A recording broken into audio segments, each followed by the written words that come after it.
Shalom, shalom, shalom, baruchim habayim. Welcome to Awakening Torah Mussar Mindfulness. I am Rabbi Chasya Oriel Steinbauer, the founder and director of the Institute for Holiness, Kehilat Mussar Mindfulness. You are joining us for Awakening Torah Mussar Mindfulness, our weekly public offering, where we jump into the weekly Torah portion from the Hebrew Bible from the perspectives of Musar in the Jewish tradition, and also from mindfulness and Theravada Buddhism, where we hope to learn from God and our ancestors what we can really take from the weekly Torah portion to inform our lives, particularly in honor and in respect and in coping with and healing and recovering from the genocide of October 7th done by Palestinian terrorists to those who are residing in Israel. And as you know, it's been well over 10 months of multi-front war in Israel. And so this weekly Bezrat Hashem, God willing, podcast and vlog video podcast is in honor of this recovery and healing and God willing, some semblance of feeling that one has recovered something. It's difficult to use this language, of course, when we're in the middle of it still. It's not as if there was a war and it's over. So I want to start off by saying, before we get into our kavanah, our intentions for today's session, that today's session, a great tragedy happened not too long ago today here in Israel. Today, July 27th, 2024. I believe it is the 21st of Tammuz, right? Yes, it's the 21st of Tammuz. And if you haven't heard yet, Hezbollah, who is, I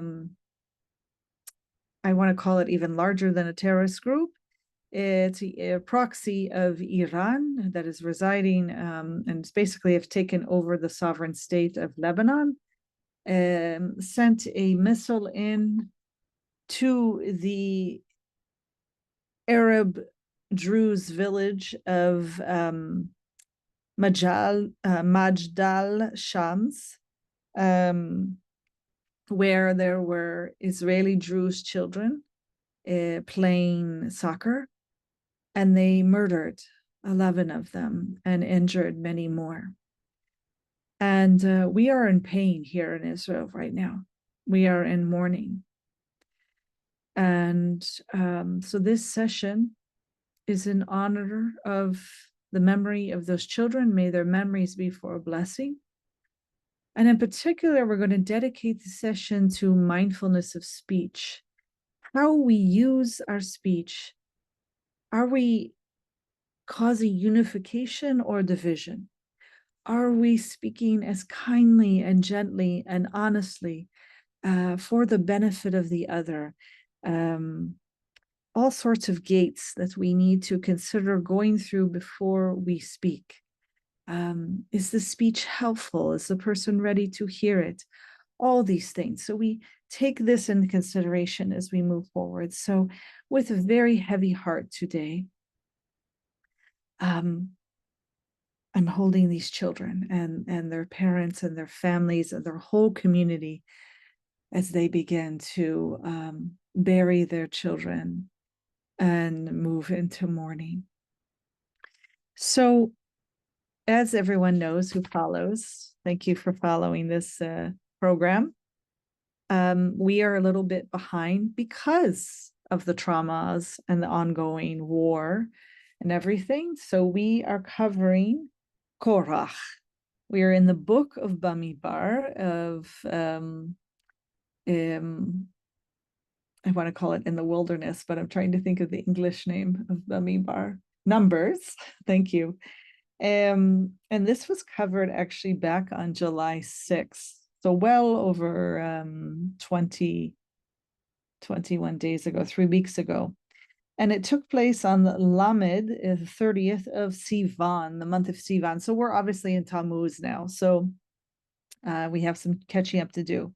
So we had Bamidbar, then we had Naso, and then Baha'ulotecha, and then Shalach, and now we're in Korach. And then we obviously have Chukat, Balak, Pinchas, which we just covered Pinchas this past Shabbat.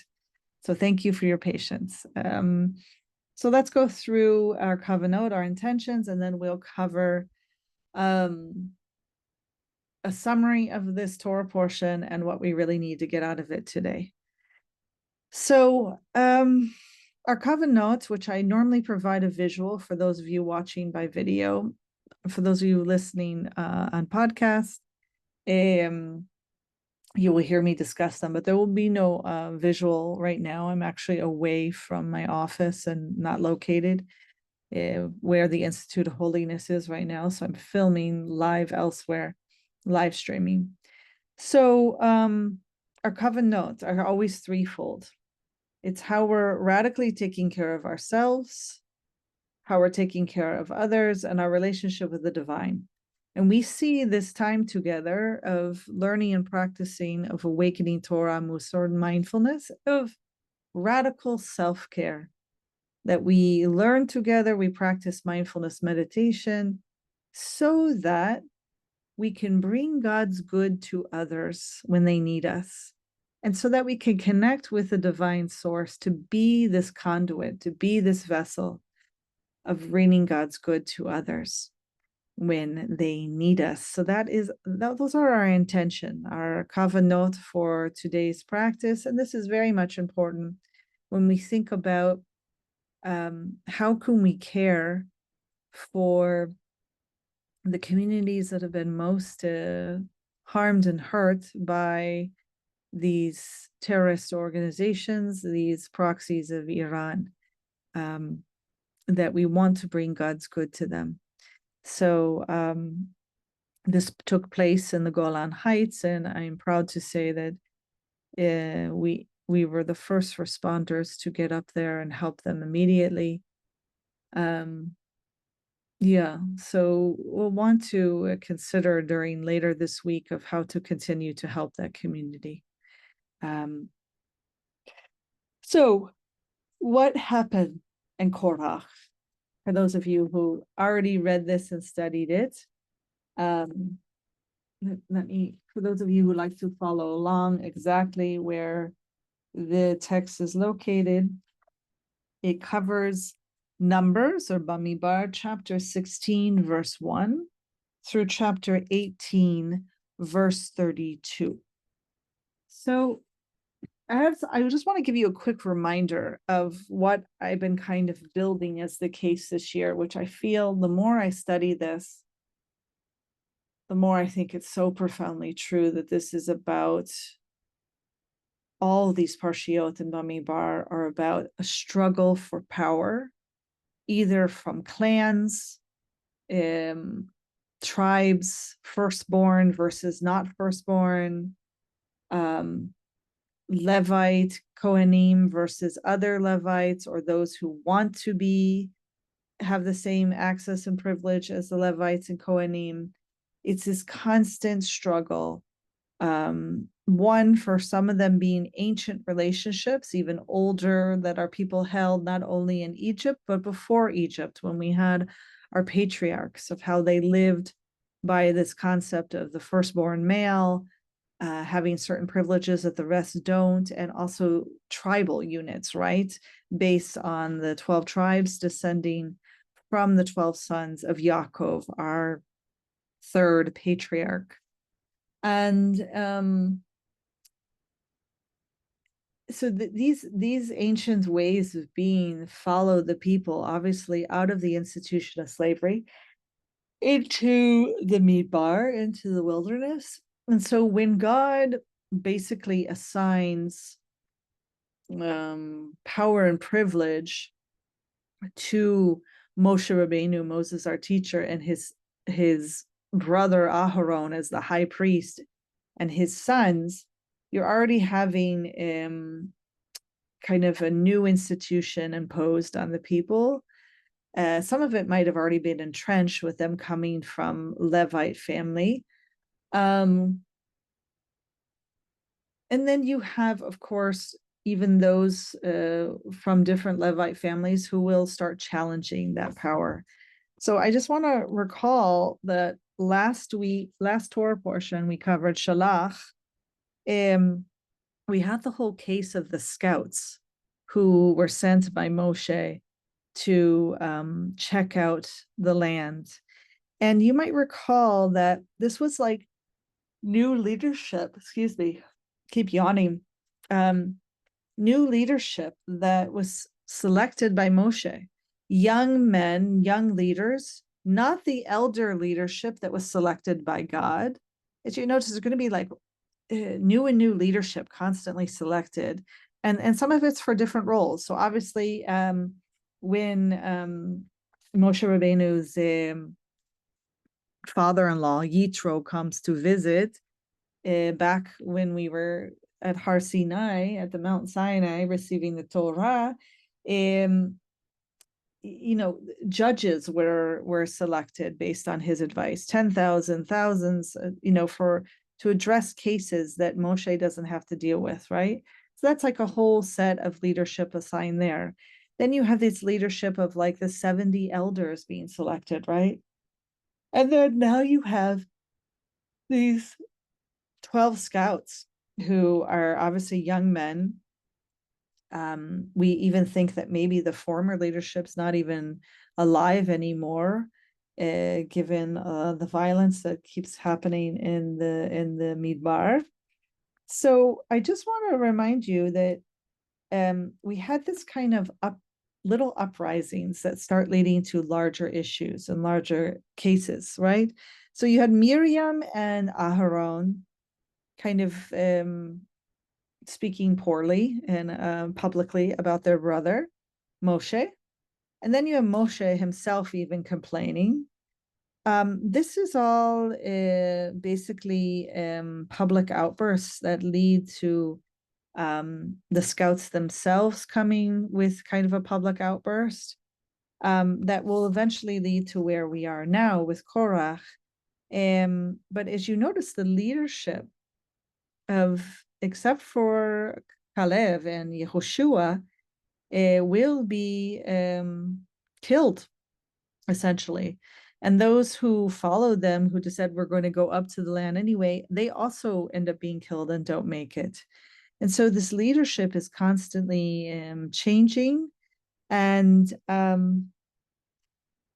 it's a big part in the shift in the relationships and how things begin to unfold for the community.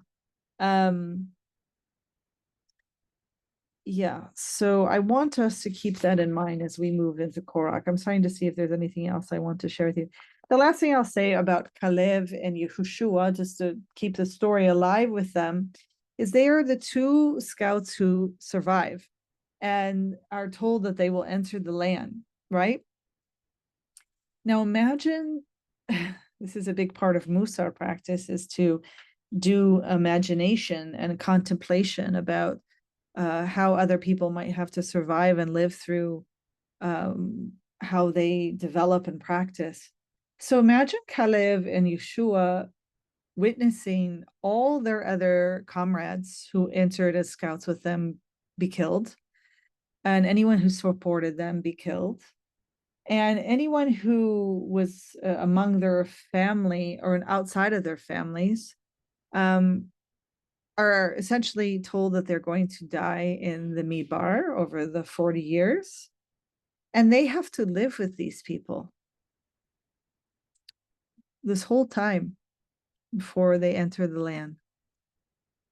Think about what it means to live with the people that you know are going to perish, that they've received essentially death notice.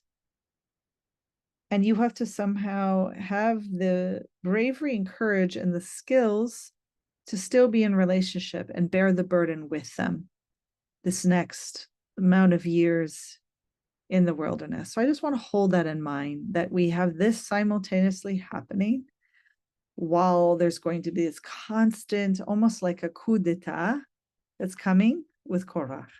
So let's go into a summary of this Torah portion. Korach leads a rebellion. Now, who is Korach? Just quickly. Korach is not just some random man. He's a Levite. He comes from the Shevet Levi, the tribe of Levi. He is the cousin of Moshe. They're first cousins. First cousins. They share lots of aunts and uncles, and he's the first cousin. Okay, so he leads a rebellion against Moshe and Aharon. I think this is a coup. Okay, this is how I really interpret it. And he's joined by two men named Datan and Aviram, and also 250 other leaders. Kind of, it starts to get, obviously there are millions of people, we're told in the Midbar, among the children of Israel, among the Israelites, the Hebrews. But it starts to, every time you read these stories and pass down to us, you start to think, gosh, there was lots of little pockets of leaders and leadership happening all at the same time. No wonder why there is Reeve. There's this like constant conflict and challenging for power. And we're dealing with the ancient Near East. We talk about today, cultures of like the Taliban and ISIS and Hamas and the PLO and Fatah and Hezbollah and the Houthis, and we see these people who really much constantly will kill anyone who vies for leadership, who challenges it. They always feel that they're doing it in the name of their God. We see this constantly in certain parts of the Middle East, obviously. And when you can definitely start to read Midbar, Bamidbar, the book of Numbers, through this lens, that we're really dealing with ancient Near East culture of men in leadership positions who are claiming power and want to take over certain power positions, right? What's interesting about Korach, and we'll get it through the summary, is he's the first one to kind of claim that God also wants his leadership. This is new. Okay, so let's look at this. So Moshe decides to not react, but respond. He says, let's spend the night and talk. We'll deal with this tomorrow. We'll talk about that behavior a little bit later. But he sets up a test. He decides not to go into the conflict with them. Immediately, he turns to God as the witness and judge and arbitrator, and sets up a test. Aharon and 250 others are to bring a katoret, this incense offering that gets put in like a machavat, a machtot, these fire pans. And everyone will see which katoret God chooses. Okay, so it's like Moshe is taking it out of an argument about Moshe and Aharon personally and putting it about leadership, and that God has chosen the leadership of Aharon and Moshe, and it has nothing to do with them personally per se, that this has already been decided and therefore can't be challenged. Say the earth, God causes the earth to open up and swallow Korach and those who sided with him. Then a fire, look at these layers of violence that go on here. A fire consumes the 250 people holding the machtot, okay, the fire pans.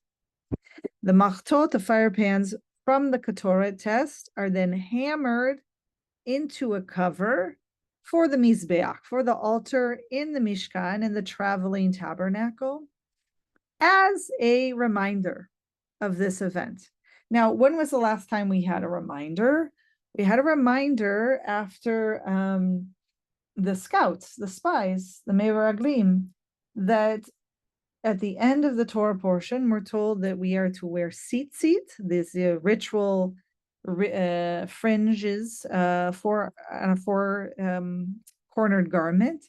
And we're to do that it doesn't say directly to remember what the scouts had done, the sin of the scouts, but that's clearly what's going on, because the way it's stated is they see that the scouts were led astray by their eyes, by their greed, by their fear, that they did not keep their eyes and heart on what God wanted from them and what they were supposed to do. So every time I look at the tzitzit today, a daily reminder of the sins of the scouts and what it was one of the most tragic events in the Midbar. So now we have a new reminder that every time we're going to look at the cover of the Mizbeach, we're going to remember that Korach and Datan and Aviram and 250 people, the cousin of Moshe Rabbeinu, comes to challenge his leadership, feels that he's worthy of it, that he should be serving, and God decides to swallow him and his family and everyone, and all the 250 people are burned. That's pretty awful and difficult thing to look at every time you're going to bring an offer on the Mizbeach, that is your memory. Okay? So let's just hold that. Then, B'nai Israel, in this Torah portion, continuing with the summary, B'nai Israel continue to complain. Okay, wow, right? It's not so much a complaint. I think it's like a crying out. Okay, by now the community is total chaos. And this, I don't blame them. What do I mean by that? Here you just watched the cousin of Moshe challenge him, have these other leaders, these 250 men, and Datan and Aviram, everyone challenging Moshe and Aharon. God opens the earth, swallows them, puts out a fire, and kills the rest of them. They are, I could just imagine your everyday people just being not only at wit's end, but totally fearful and full of reactivity. We're dealing with fear here. We're dealing with doubt. We're dealing with all the hindrances that you can imagine. So they go ahead and allow that reactivity to come out, and God sends a plague. And Aharon, after being commanded by Moshe, Moshe says, get your machavat, get your fire pan, and head out to stop this plague. And he runs out. Aharon, the high priest, stands in front of the people to protect them, and he uses the same ketoret from the test to stop the plague. We're going to say something about that a little bit later, but pay attention to how the leadership chosen by God, Moshe and Aharon, behave on behalf of the people. Is there reactivity, or is there actually a wise and appropriate response? Finally, Moshe collects a staff from each of the Shevatim, each of the tribes, and Aharon's staff, which represents Shevet Levi, the tribe of Levi, the next morning miraculously blossoms with almonds, shikadi. And it is clear that God chose the Kohanim, the priest, and the Leviim, the Levites. And then the Parsha concludes with describing some gifts and privileges that they are going to receive in exchange for the work in the Mishkan. Now, I'm just going to say one final thing about this. I don't think it's only an exchange. Well, look at you have to read behind the lines. You have to read. The work that they are doing on behalf of the Mishkan is dangerous. And not only dangerous because they are protecting the Mishkan, especially when they travel and will end up fighting other peoples. It's dangerous from their own people. Constantly, their own people are challenging their power, not only challenging it, but willing to fight and take power, willing to cause a coup, overthrow, willing to possibly stone Aharon and Moshe. How many times have they been threatened? At least 2 times. This is a dangerous dangerous job.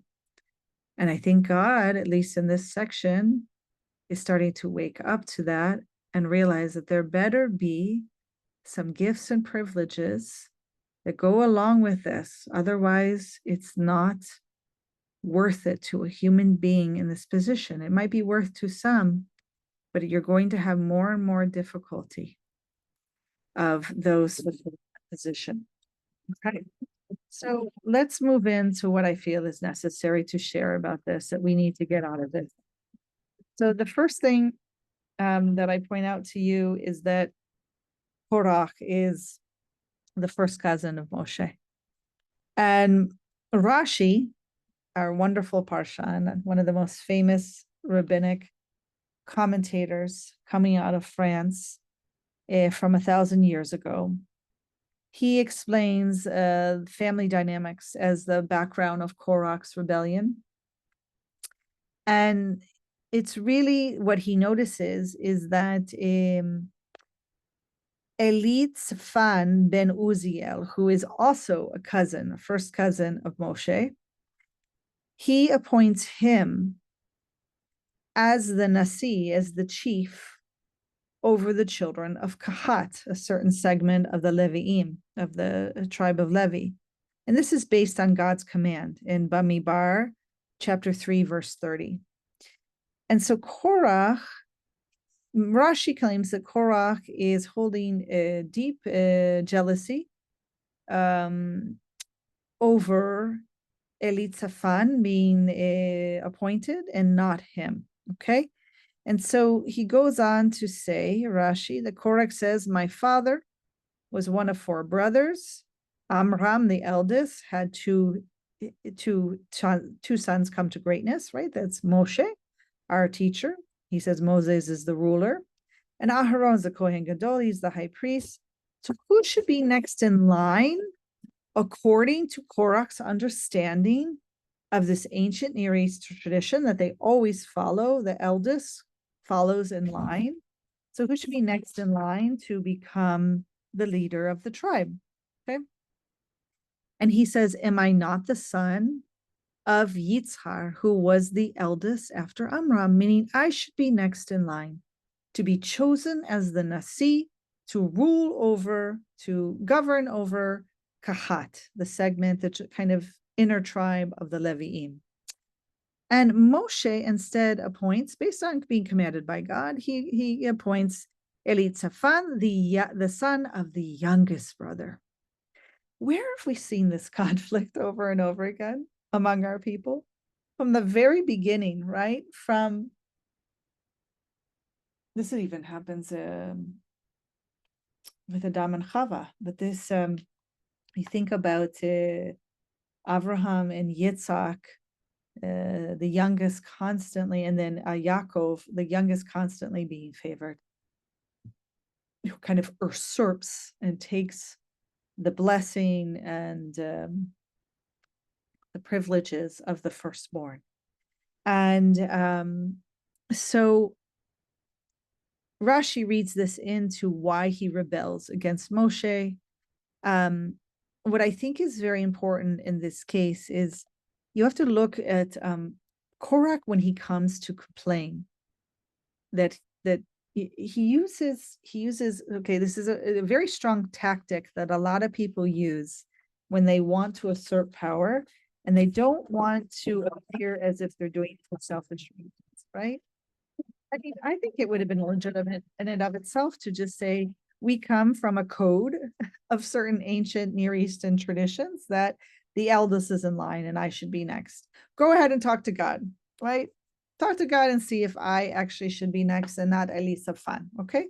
That could have happened. I can see that happening, right? Why not? I mean, if we're going to have Banot Slofad, if we're going to have the daughters of Slofad come forward with a complaint to Moshe, and Moshe goes to God to find out if the complaint is legit, then I think that Korach also could have done that. But I maybe he didn't have the self-esteem to do it. I'm not sure why he didn't, but instead he uses this tactic, which I'm trying to remember the term in English. I took notes. Let me find it.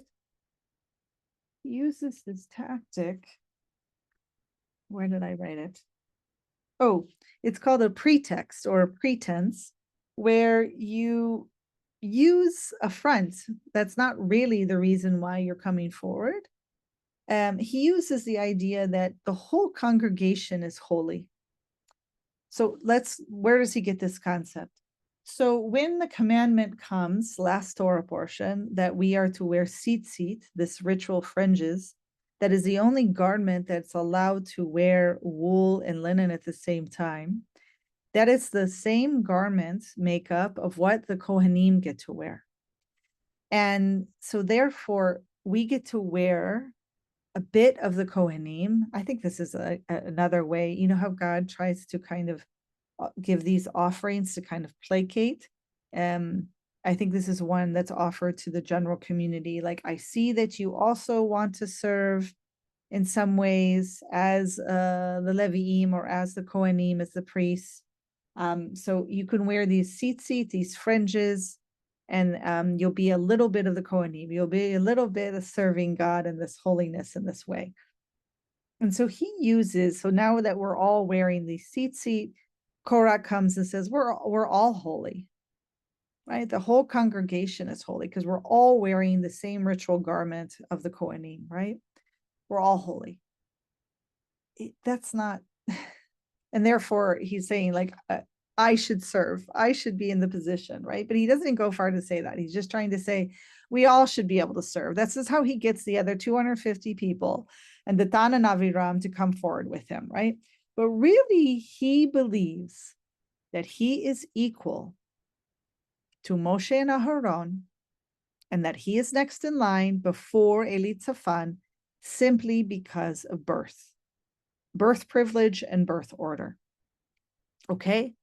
And I'm still bewildered why he felt he couldn't just come and say this, but he doesn't. Okay? So the rebellion's really not about the holiness of the people.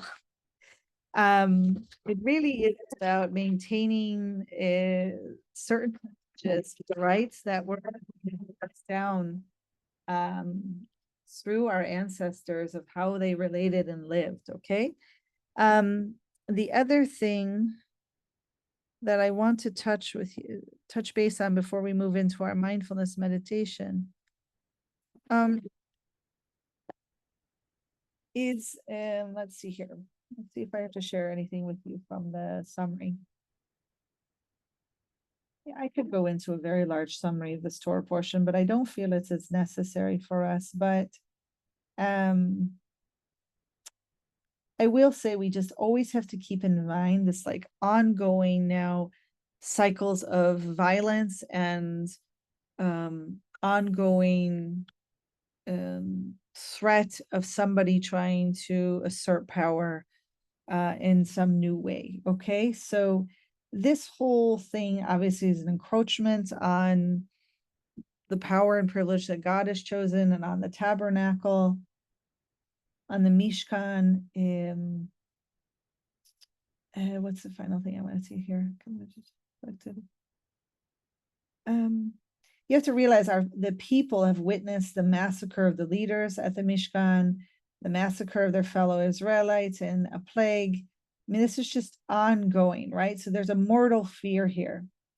And eventually it's going to lead that they won't even want to draw near or come close to the tabernacle. It puts in too much fear that they're going to be swallowed by the earth, right? And so, and perhaps it's even fear of the Levites and the Kohanim, that they don't want to draw near either, right? This is why I think these gifts and privileges are also given. It's a dangerous job. God recognizes it now, right? And it's going to go ahead and know that they're going to be rewarded for guarding the tabernacle. They will resume the responsibility of encroachment on it, and the Israelites can essentially worship there without fear. But there's just so much going on here, right? Obviously. So let me see what else I wanted to share with you. Give me 1 second. I'm looking at my notes here. I have too many notes. there's just like 4 separate rebellions, and it's just too much to cover at once. But I think what's so important here is just to recognize this kind of ongoing power struggle that we're witnessing. Okay, let me just thing here. Let's see here. Thank you for your patience.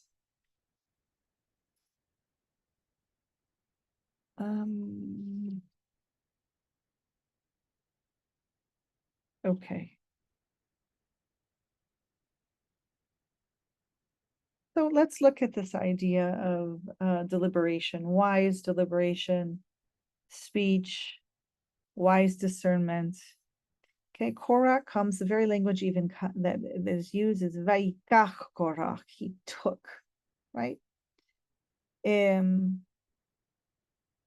you're really about the holiness of the people, you don't come and take, right? You come and communicate and work out that sharing. There's something mishutaf, something that is shared together. This is not about that. That's about I'm due next to serve in this role and not the other one. I'm coming to take, right? It's a deliberate act with far-reaching consequences without any regard that are about to come from his behavior. The other followers, the 250, seem to be just followers driven by emotion, power grab. Moshe uses wise deliberation. It's actually kind of shocking how much he's been practicing and learning. The fact that he says, we're going to sleep on this overnight. There's going to be a pause for mindful reflection. And we'll address this tomorrow. I think that's excellent intentions on his part. But sometimes even when we are practicing wise deliberation, right? And we think we're doing the right thing, but take a pause instead of just having reflex and that reactivity right now and right here in the moment. You can't understand the consequences of your behavior, that this is just going to cause Korach, the Tan and Aviram, and the 250 to add fuel to their fire, where they essentially move from haste to fanaticism, right? They are the type that are thriving off of conflict, right? Where Moshe is this real wise zerizut, this enthusiasm that is wise deliberation with mindful reflection. So he attempted to do the right thing. Don't be surprised that sometimes when we take wise deliberation and mindful pause and actually use kind, gentle speech, where we actually lay out the warning correctly, right? Fair, friendly, and firm is how we try to be in our speech, where he says, you've gone too far. We're going to rest on this and we'll address it tomorrow. This just turns up the fuel, right, on it.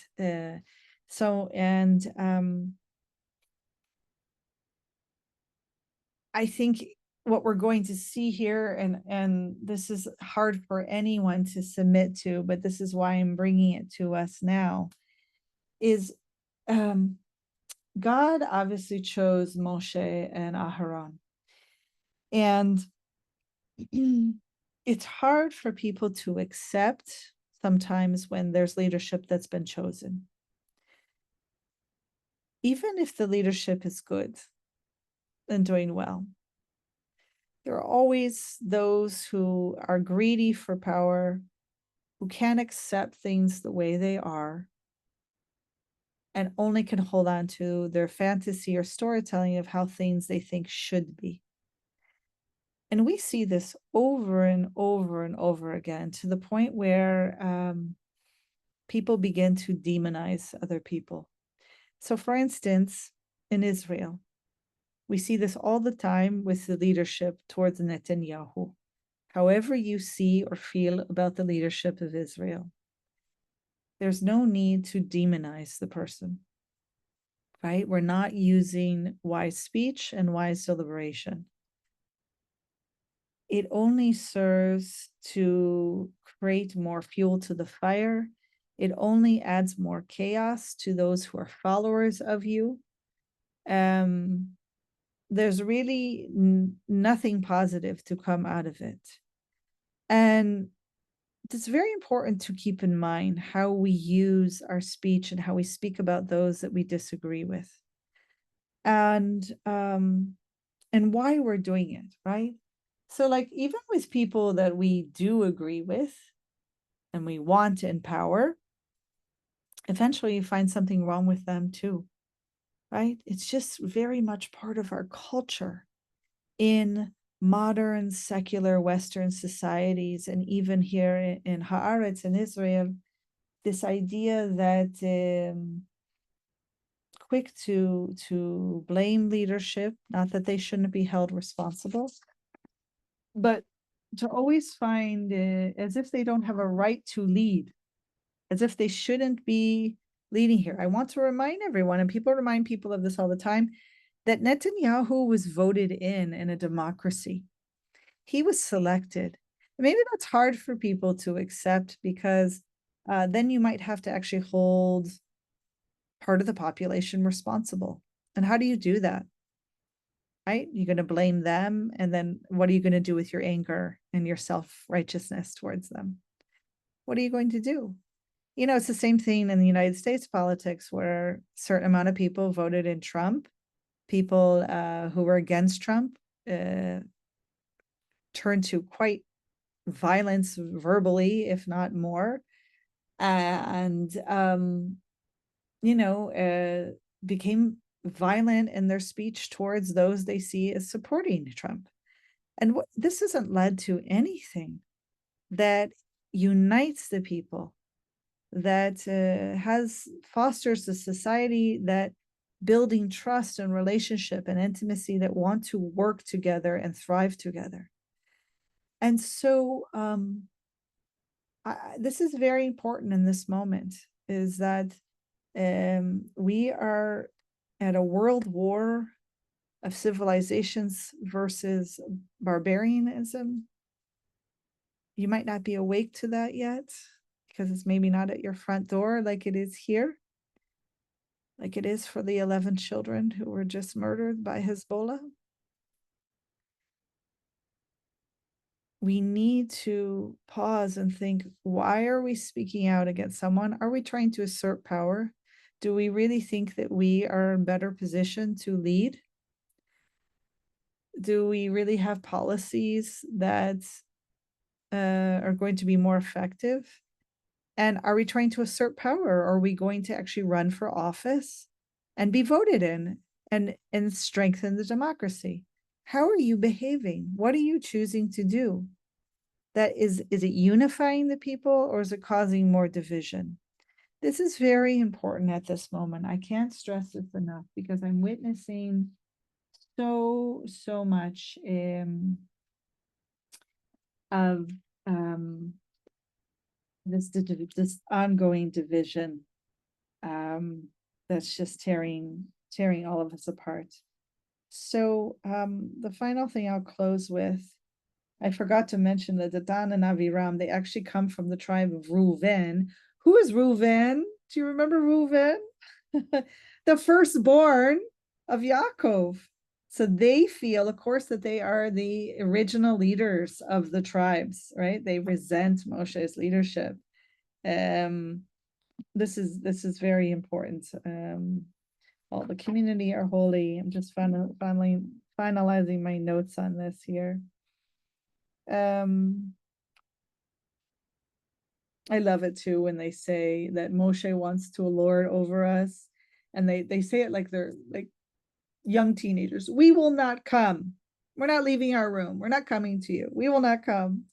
We'll no longer obey your orders. We are the firstborn. We are Reuven. We are stepping up to our entitled, privileged position. We don't agree with who God has chosen as leadership. We are the leaders. We have been leaders by God choosing the patriarchs, Avraham, Yitzhak, and Yaakov. We are the firstborn, so God has chosen us. See how you can use that?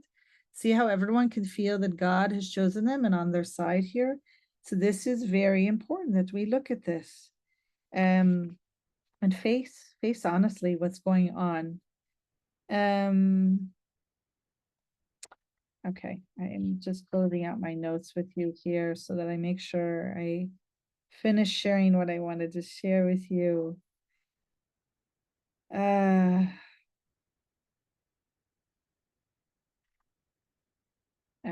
I think this is it. So, yeah, basically, whether you are someone that feels that needs to be out in the street marching, speaking out against either certain leadership or policies, or you do so with your votes or how you speak on social media, always try to move through these gates of like, is my speech actually being useful? Is my speech uniting us? Am I the one to say it? Is it kind? Is it honest? Is this going to cause harm and suffering?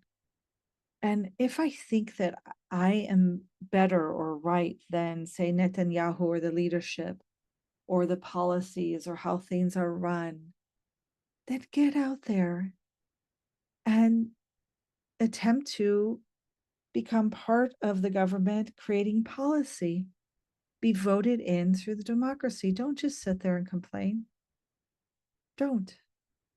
Okay, that's enough for today.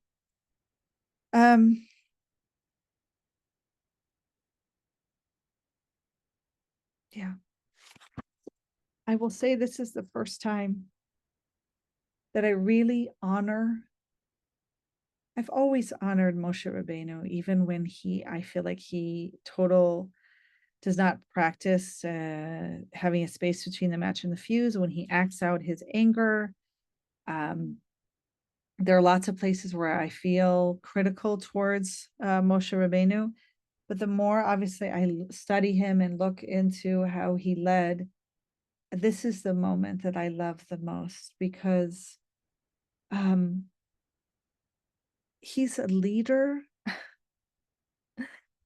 He is a leader who has the patience and understanding to tell people to take a break, and then we'll talk about it tomorrow, to give them space to separate their own reactivity between the match and fuse, and perhaps also to give them a chance to realize that they're wrong, right? And that they might have a chance to gain forgiveness without punishing them. He delays the response, right? He is hoping that something happens in that space that will be unifying, that will be life affirming, that'll be in alignment with our values, that in the morning they will have gained a different perspective, changed their minds. And so, can you imagine being a leader and having the people rebel against you like this? Your cousin, your first cousin. Just think about this. And he, again and again, bears the burden, doesn't take it personally. And not only that, commands his brother Aharon to go stand with his fire pan and to save these people who are rebelling against him. That is a true leader right there. That is remarkable. Just remarkable that he cares more about them and saving them than he does his own ego, than he does about, I don't know, maintaining power. He so is at comfort, at high self-esteem, this balance, anava, of humility, that he is the leader, he's the right leader, he knows he's been chosen by God, he doesn't need to question it. It's so secure, and it's such a beautiful model. And it's how we need to walk with our head high today and our leadership, and just say, I'm caring for our people. I am going to make this better. And sometimes to make it better, we know we have to do the most painful, awful thing, which is fight in a war, to get our hostages back, to stop a violent, crazy death cult like Hamas and Hezbollah and Houthis from thinking that they can invade with missiles and drones and their own bodies into a sovereign nation. We must stand up with that healthy anava, that healthy humility, really constantly checking in with that wise discernment and using our speech to make us stronger. So I invite you now to move into whatever posture you need for mindfulness meditation. We're going to do a practice on mindfulness of speech. So I'm going to move to kind of the edge of my seat in order to have a real kind of upright position, not West Point stiff, as John Kabat-Zinn likes to remind us, but just dignified. You're created in the image and likeness of the divine. Your seated position should reflect that, right? So go ahead with that. Really ground your sit bones so you feel really rooted. Plant your feet on the ground of Mother Earth. And if you feel safe and comfortable, I encourage you to close your eyes, open your hearts, open yourself to whatever you experience in this moment, bringing your kind awareness to your body, to this moment, taking a deep inhalation and exhale. Noticing any emotions that are associated with any body parts. Deep inhalation. Exhale. Sitting comfortably, free from distractions. Lengthening the spine, allowing spaciousness in your chest by slightly shifting your shoulders down and back. Allow your arms to relax with the palms resting easily in your lap. Some people like to hold their hearts or maybe put their hands on their belly, whatever's most comfortable for you. Inviting yourself fully here, head, heart, soul. Breathing in quietly and out from in your nose. Notice your breath. Taking a moment to settle in as your breath moving from your nostrils up towards the crown of your head and down past your throat, past your chest and down into your belly. Maintain an easy and relaxed breath. No need to control your breathing.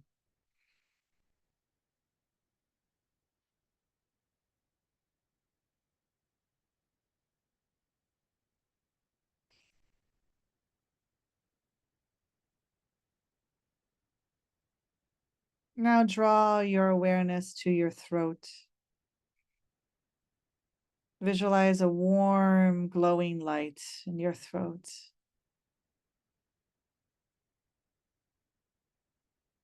Wherever you can feel a knot of energy in your throat. This is generally what is known as your throat chakra. Really picturing light there as alive, pulsing and vibrating. Sometimes you can feel the breath vibrating in the back of the throat there, in the front of the spine. This beautiful light of energy. Holding your awareness in this area. And as you make your way through the following commitments and comments that I'm going to lead you in, these contemplations, Begin by silently saying to yourself, I commit to tell the truth.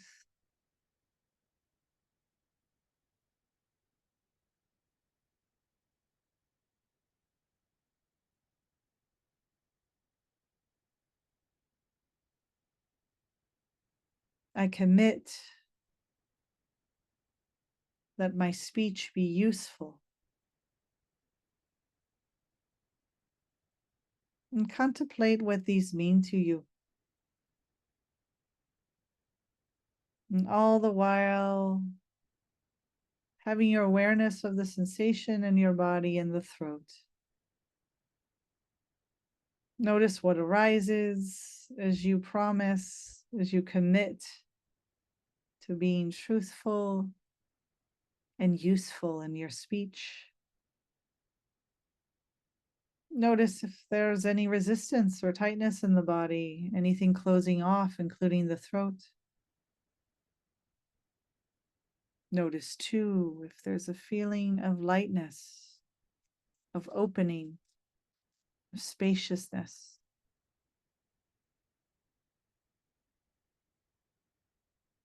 Saying to yourself again, I commit to tell the truth. I commit to use useful speech.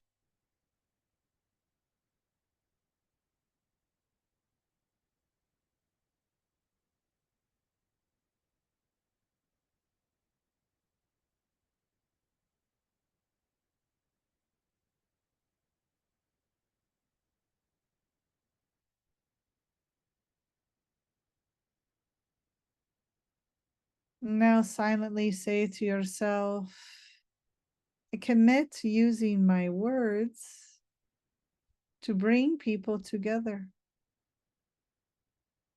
I commit to refrain from divisive speech.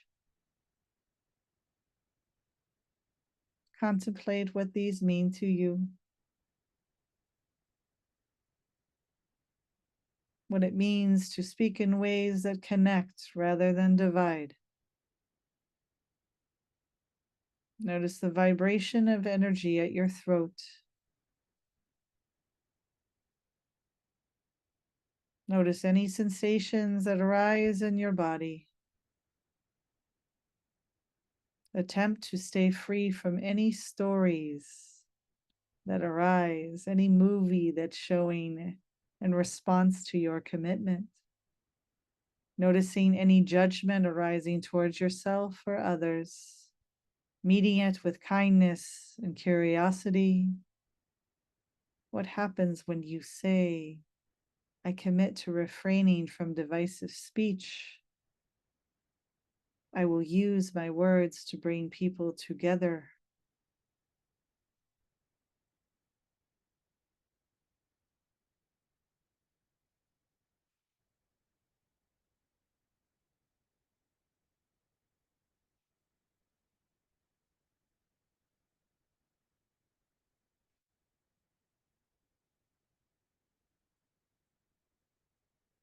And now silently say to yourself, I commit to speaking kindly and gently, attempting not to yell or using my words to cause harm and suffering.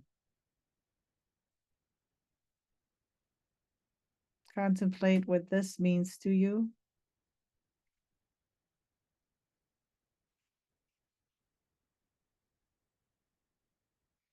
As you deepen awareness of your throat area, reflect upon the tone of your voice, the volume of your voice, the tempo of your voice. Notice what arises in the body as you silently say, I commit to speaking gently. I commit to speaking with kindness.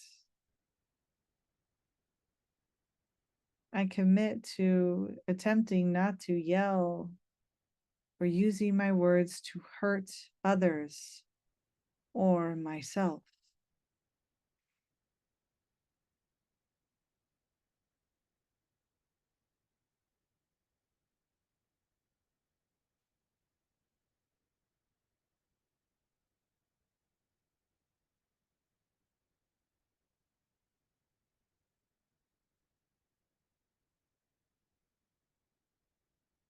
Now quietly saying to yourself, I commit to speaking when necessary, and I will attempt to refrain from idle chatter. Contemplate what these mean to you. In what ways do you speak unnecessarily?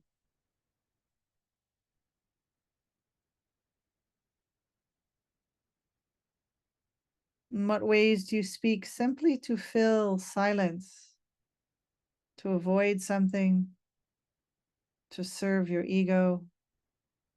Hold the awareness of your body as a whole now, especially the throat area. As you contemplate your commitment, I will speak in meaningful ways. I will avoid useless speech.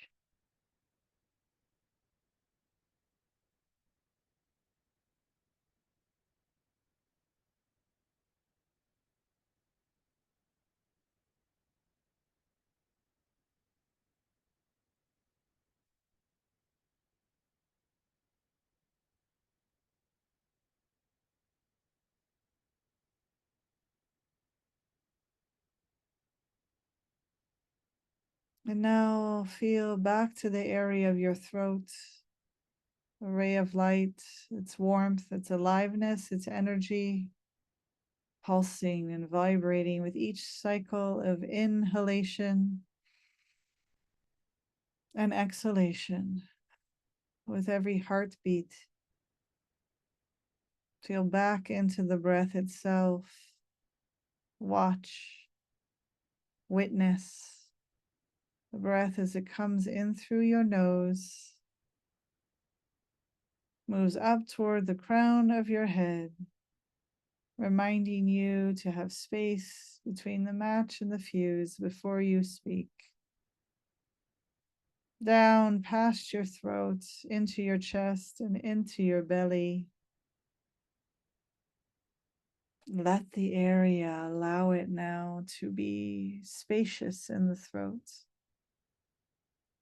unobstructed, alive, and vibrant.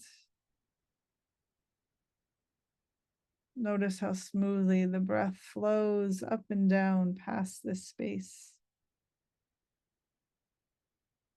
Allow yourself to rest in this spaciousness for as long as you like.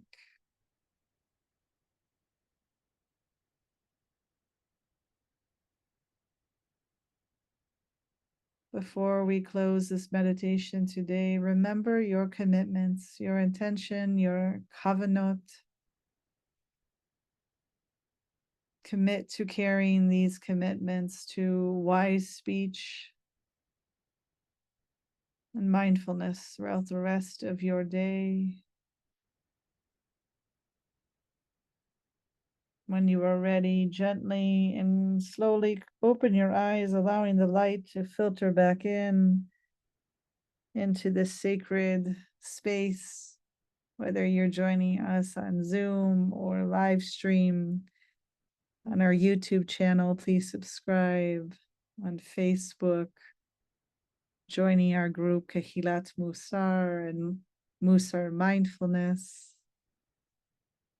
Head over to our website at kehilatmussar.com. Subscribe to our newsletter, join our organization, our community as we take refuge in God.